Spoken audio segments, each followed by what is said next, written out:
Right now, as you're watching this, there's a war happening inside you. Not a battle with swords or bullets. No, this war is silent, invisible, and far more deadly.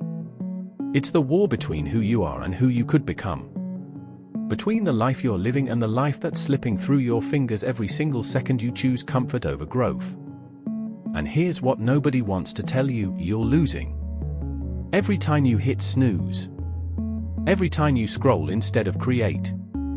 Every time you whisper tomorrow to yourself like it's some magic word that will save you.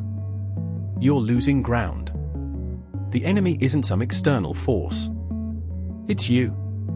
The weak version of you that craves instant gratification, that worships comfort, that bows down to feelings like they're gods. But tonight, that version of you dies.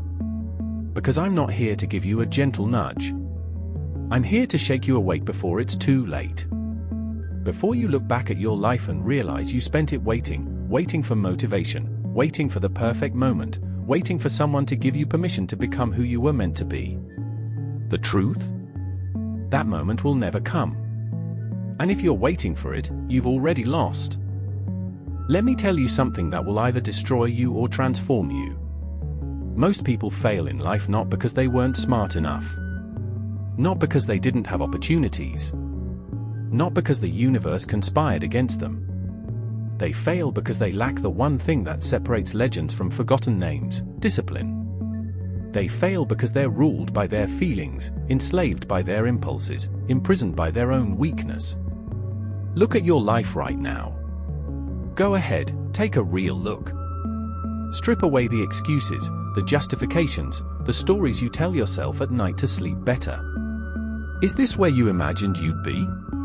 Are you proud of the person staring back at you in the mirror? Or have you been living in the graveyard of someday, where dreams go to die and potential rots into regret?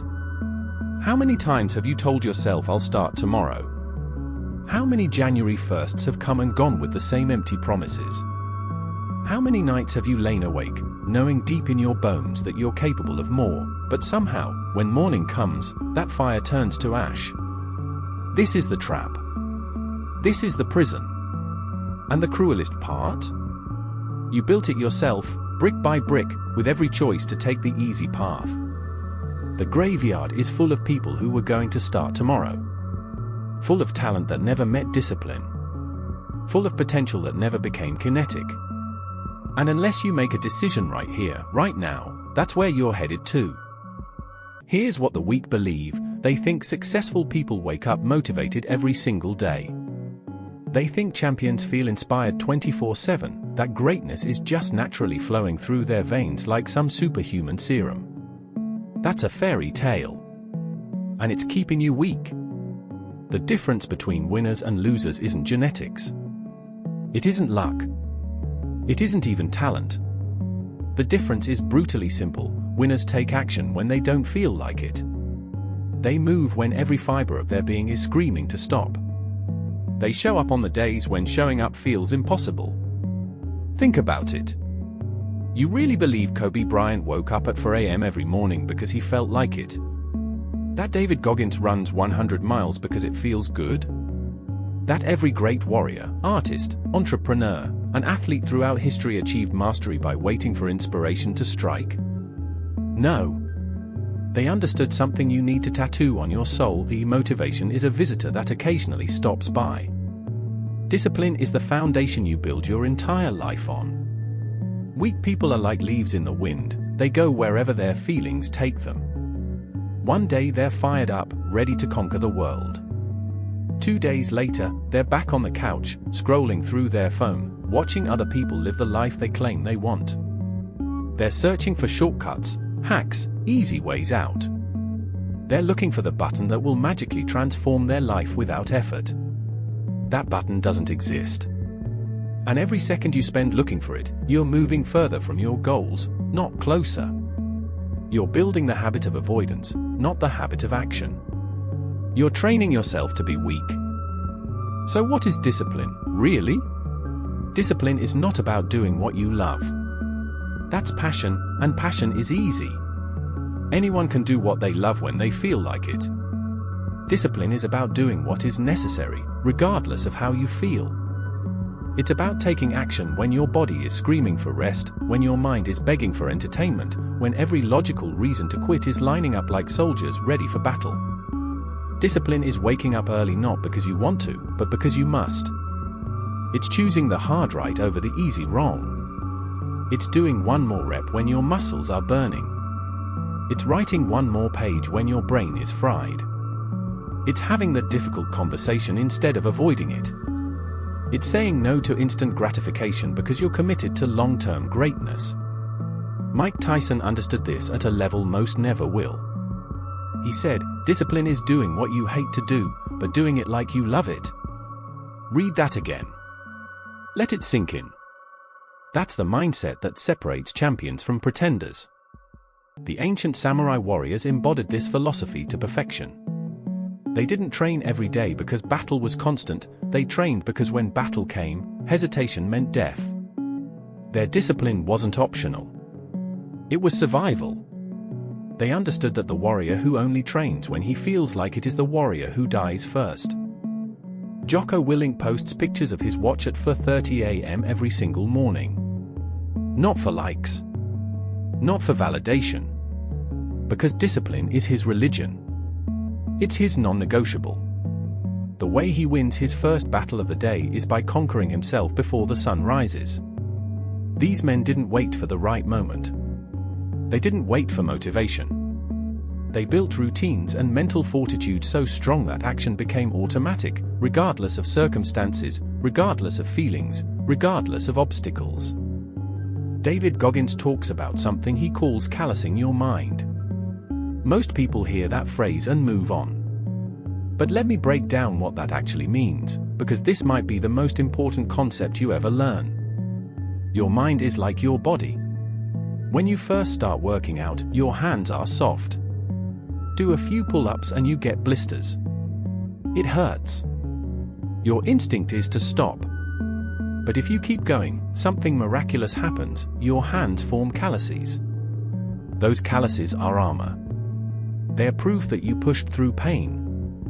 And now what once destroyed you no longer affects you. Your mind works the exact same way. Every time you do something hard when you don't want to, you're building mental calluses. Every time you choose discipline over comfort, you're creating armor against weakness. Every time you push past the voice that says quit, you're training your brain to understand that feelings don't dictate action, you do. But here's the part most people miss: you have to actively seek out discomfort. You can't build calluses by avoiding friction. You have to do something that sucks every single day. Take cold showers. Work out when you're tired. Study when you'd rather watch TV. Have the difficult conversation. Do the task you've been avoiding. Because every time you embrace suffering voluntarily, you're sending a message to your brain: you don't control me. I control you. And over time, that message becomes your identity. Goggins also revealed something that should revolutionize how you think about your limits. He calls it the 40% rule. When your mind tells you you're done, that you can't possibly continue, that you've reached your limit, you're actually only at 40% of your true capacity. 40%. That means most people live their entire lives operating at less than half of what they're capable of. Think about that. The moment you want to quit, you're not even halfway to your actual potential. Most of us have never even met the real version of ourselves because we surrender at the first sign of discomfort. Your brain has what Goggins calls the governor, that voice that tells you to slow down, to stop, to play it safe. It's the same mechanism in a car engine that prevents it from going too fast and damaging itself. Your brain's governor is designed to protect you from harm. But here's the problem: that governor activates way too early. It's calibrated for survival, not for greatness. It doesn't care if you achieve your dreams. It just wants you safe, comfortable, unchanged. Every human achievement, every record broken, every impossible goal reached happened because someone removed their governor. They pushed past the warning signals. They told that voice to be quiet and kept moving forward. This is what discipline does: it removes the governor. It rewires your brain to understand that discomfort isn't death. That pain is temporary. That your limits are lies you've been telling yourself. But you can't remove the governor by thinking about it. You can't positive affirmation your way to a calloused mind. You have to physically do hard things repeatedly until your brain recalibrates what's possible. When you're working out and you think you can't do another rep, do 3 more. When you think you can't wake up early, set your alarm an hour earlier. When you think you can't focus anymore, work for another hour in complete silence. You're not just building discipline. You're literally reprogramming your brain's operating system. You're teaching it that you, not your feelings, are in charge. Let me give you the blueprint. These are the 5 pillars that will transform you from someone who talks about discipline to someone who embodies it.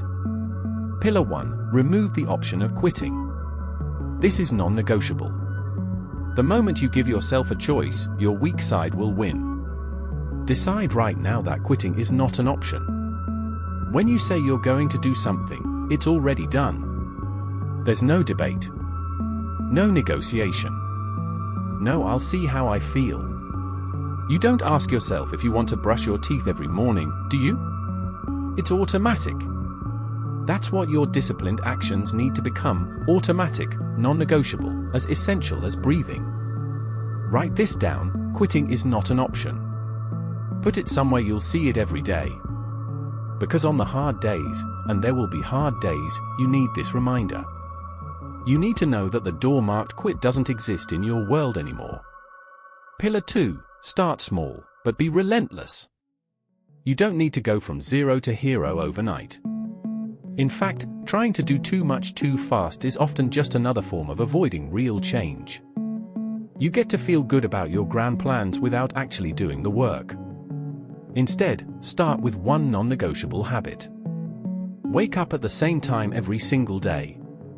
7 days a week. No exceptions. Not Monday through Friday. Every single day. Your body and mind need to know that you're serious, that this isn't another false start.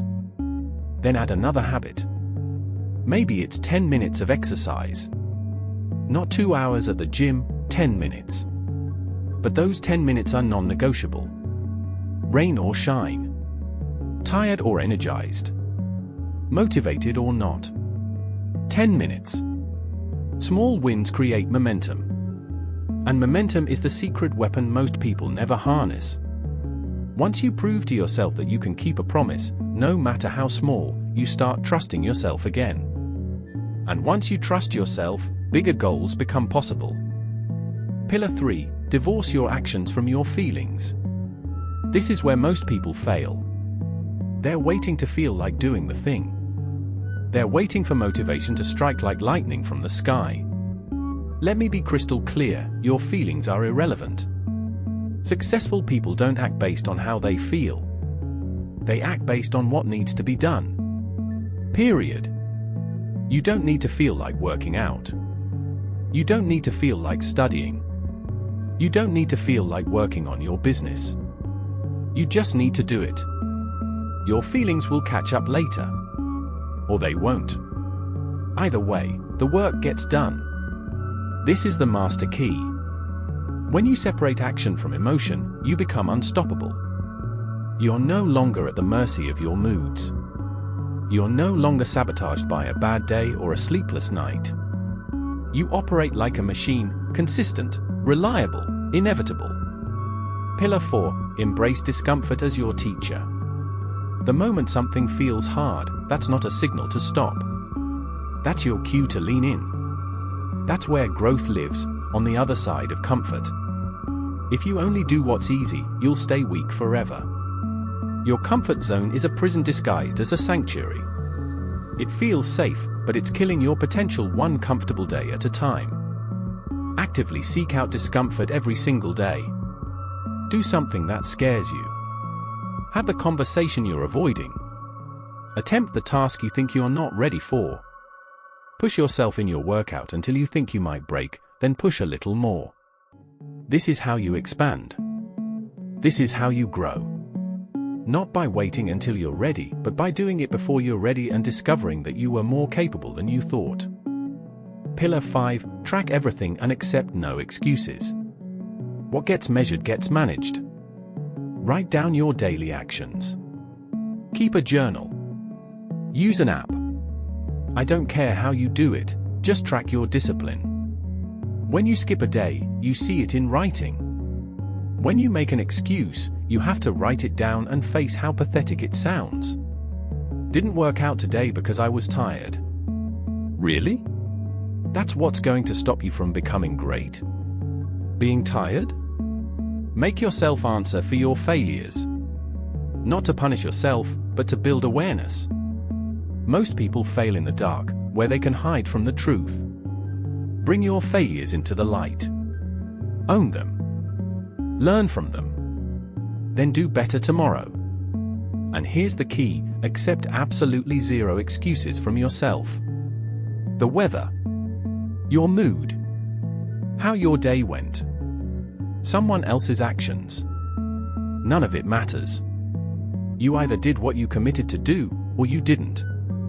Everything else is just noise. The samurai had a concept called bushido, the way of the warrior. It wasn't just about sword techniques or battle tactics. It was a complete philosophy of life built on discipline, honor, and the willingness to face death without flinching. These warriors understood something profound: death was certain. The only question was whether you would die as a warrior or die having never truly lived. So they trained every day, not because battle was guaranteed, but because being unprepared was the ultimate dishonor. They had a saying: the warrior who trains when there is no war will be ready when war comes. The warrior who waits for war to train is already defeated. You are that warrior. Your life is your battlefield. And every single day that you don't train yourself through discipline, you're weakening. Every day you choose comfort over growth, you're betraying the warrior inside you. The battles you face might not involve swords, but they're just as real. The battle against mediocrity. The battle against your own weakness. The battle against a world that wants you docile, distracted, and dependent. Discipline is how you win these battles. Not by fighting them once and declaring victory, but by showing up every single day, year after year, decade after decade, until discipline isn't something you do, it's who you are. Right now, this very second, you're standing at a crossroads. One path is familiar. It's comfortable. It's the path you've been walking for years. You know where it leads because you can see the others walking it, living lives of quiet desperation, full of what ifs and if only. Jobs they hate. Relationships that suffocate them. Dreams that died so long ago they can barely remember what they were. This path is easy. No one will judge you for taking it. It's the default. It's what most people do. The other path is different. It's steep. It's covered in obstacles. There are moments where you'll want to turn back, where you'll question everything, where you'll wonder if it's worth it. But this path leads somewhere extraordinary. To a version of yourself you've only glimpsed in your best moments. To a life where you're not just existing but truly alive. To mastery. To pride. To knowing that when you look in the mirror, you see someone you respect. You don't get to walk both paths. And you don't get to choose later. Every moment you delay, you're already choosing the first path by default. So which will it be? The comfortable decline or the disciplined ascent? The easy path that leads to regret or the hard path that leads to greatness? This isn't a theoretical question. This is the most important decision of your life, and you're making it right now, whether you realize it or not. This isn't just a video you watch and forget. This is a challenge. A line in the sand. A moment where you decide who you are and who you're going to become. Before this day ends, I want you to prove to yourself that you're not weak. Pick one hard thing and do it. Not tomorrow. Today. Right now. Wake up at 5 a.m. tomorrow morning. No negotiation. No snooze button. When that alarm goes off, you get up like the person you're becoming would get up, immediately, without hesitation, without debate. Take a cold shower. Not because it's pleasant, but because it's hard. Because it forces you to do something uncomfortable on purpose. Because it trains your brain that you're in control, not your comfort. Go for a run even if you hate running. Work in complete silence while everyone else wastes time. Study when you'd rather scroll. Have the difficult conversation you've been avoiding. Write the first page of that book. Send the email you're scared to send. Do something. Anything. Just prove to yourself that you're capable of action when action is hard. Because talk is cheap. Plans are worthless. Intentions mean nothing. The only thing that matters is what you actually do. Here's what you need to understand: discipline is not a one-time event. It's not a decision you make once and you're set for life. It's a choice you make every single day. Every single hour. Every single moment. Every morning, you're reborn. The person you were yesterday is dead. The mistakes you made, the times you failed, the moments you were weak, they're over. Done. Yesterday's you is gone. And today's you gets to decide: will I be disciplined today or will I be weak? Will I honor my commitments or will I make excuses? Will I move toward my goals or will I drift away from them? This is the beauty and the terror of discipline: you never truly arrive. You never reach a point where it becomes effortless. There's no graduation ceremony where discipline becomes automatic forever. But that's also what makes it powerful. Every single day, you get another chance to prove who you are. Every morning is a fresh start. Every moment is an opportunity to choose strength over weakness. The great champions understand this. They don't rest on yesterday's discipline. They wake up and start again. Day after day. Year after year.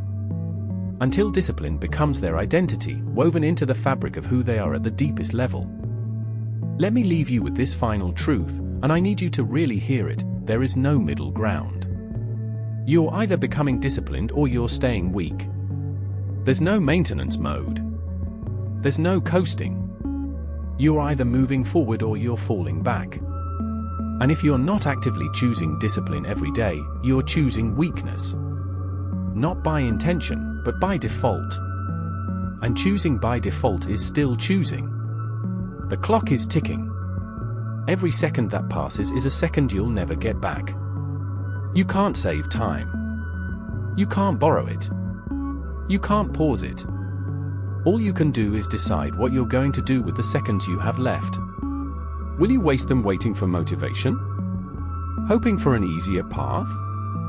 Making the same excuses you've made for years? Or will you use them to build something extraordinary? To become someone extraordinary? To live a life that makes you proud? The choice is yours. It always has been. Nobody else can make this decision for you. Nobody else can do the work for you. Nobody else can give you discipline. It's something you must forge within yourself, one hard choice at a time. So stop watching. Stop waiting. Stop preparing to prepare. Start now. Start today. Start this moment. Because the weak version of you is waiting for tomorrow. But the strong version of you knows that there is no tomorrow. There's only now. Make your choice. Make it count. And remember, discipline is not punishment. It's freedom. Freedom from regret. Freedom from weakness. Freedom from living a life that's smaller than your potential. The war inside you doesn't end. But with discipline, you win it every single day. Now go prove to yourself who you really are. Stay hard.